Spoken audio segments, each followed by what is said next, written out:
Next question, Boms Magsumbol, Rappler.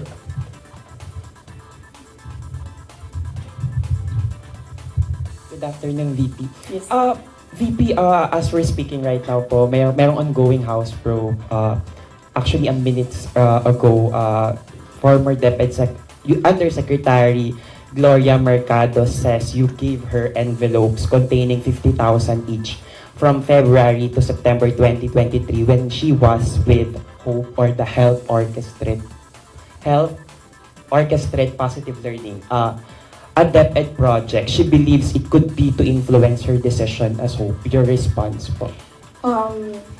Dapat siguro kung mag-akusa siya ng ganyan, dapat may papel siya. Tulad ng ako, pag inaakusahan ako, pag sumasagot ako, binibigay ko yung papel.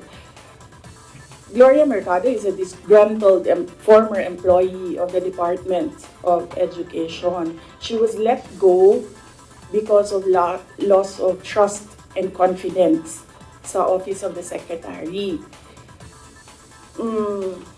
Una niyang ginawa, well, hindi ko alam kung anong nauna, pero naka-strike 2 siya sa akin.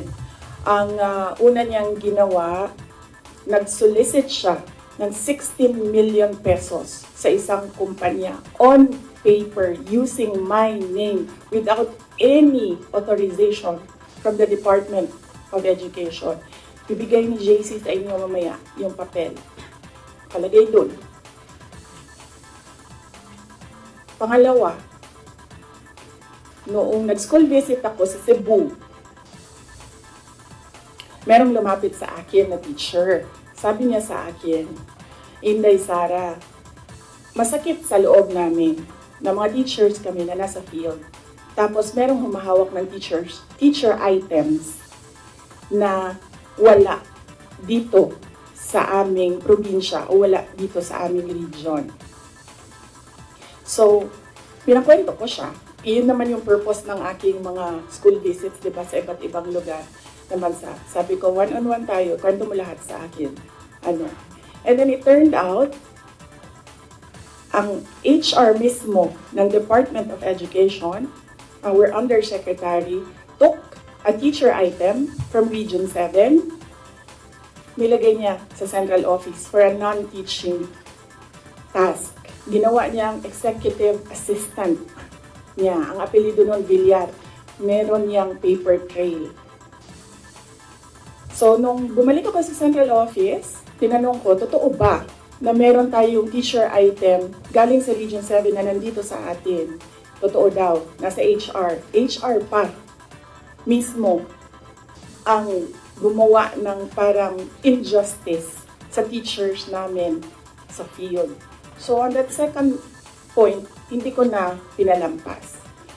Sinabihan na siya na there is loss of trust and confidence. And you should go. And then she said na, pwede bang mag-retirement na lang ako instead na paalisin ninyo ako. Kasi ang tagal ko na, matanda na ako. And then sinabihan siya, okay, sige. You go. So she's a disgruntled former DepEd employee. At yan yung dalawa na rason kung bakit siya pinaalis. May papel yung 16 million na solicitation niya.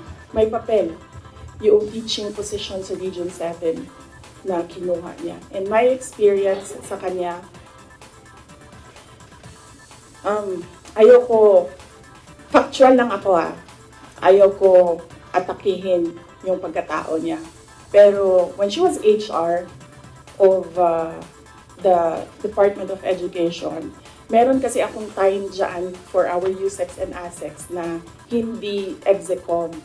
So, pinapapunta ko yan sila kung sino man yung merong concern, sino yung may problema, pumunta kayo sa akin, mag one-on-one tayo. So, one of those times na one-on-one kami, siniraan niya yung isang USEC, isang ASEC ng Department of Education. And bago pa lang kami nun. In fact, pag alis ko, 2 years lang kami, very, very new. Na nagulat ako, kasi HR ka eh. Pag HR ka, hindi dapat ikaw yung mag-cause ng away-away sa loob ng institusyon. Dapat ikaw yung maging peacemaker. But siniraan niya yung isang ASEC and isang USEC sa akin mismo. And nagulat ako. why attack the ASEC or the USEC sa kanilang pagkatao? Hindi naman trabaho. And then, ganun din ang ginawa niya. Nung umalis na siya sa Department of Education because of the 2 points, lumipat siya sa Senate. One of the offices of the senators, then nandiyan yan siya ngayon.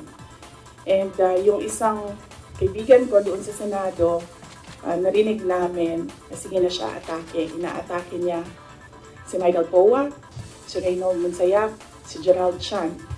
Nang iyan ngayon yung nakapangalan sa kanyang statement. Kaya kami, nung nagbasa siya kanina ng statement, hindi na kami nagulat. Kasi naririnig na namin sa opisina, dyan sa Senate, yung mga pinagsasabi niya after she was let go. I think, hindi lang siguro niya matanggap na kasalanan niya kung bakit siya pinalayas sa Department of Education. Pero hindi din talaga namin matanggap na magsusolicit ka sa isang private company on paper 16 million. And then, kukuha ka ng teacher item sa field, gagawin mong EA sa central office. Hindi pwede yun. VP, in relation to that, since you brought up yung names po ni Attorney Poa and Attorney Monsaya. So, during the probe earlier, she said that yung reason daw kung bakit daw siya nilet go ng DepEd nyo po was that she disagreed daw with Attorney Monsayak's suggestion that bidders in the DepEd computerization program just discuss it among themselves to avoid failed bidding. Ngayon ko lang narinig yan. Sa kanya ko lang narinig yan. Pero ako ang nagsasabi, kasi I was the one who fired her out of the Department of Education. Yung dalawang rason na yon, ang rason kung bakit siya pinaalis sa Department of Education. And as I said, may papel yon. Ibigay namin sa inyo ang papel. Ang HR record ni Villar, nasa Department of Education din. In fact, hanggang ngayon si Villar nasa region. Kasi sinabihan niya yung region bago siya umalis na ilagay yan sa region, wag yan sa teaching position. Pero that person is holding a teaching position.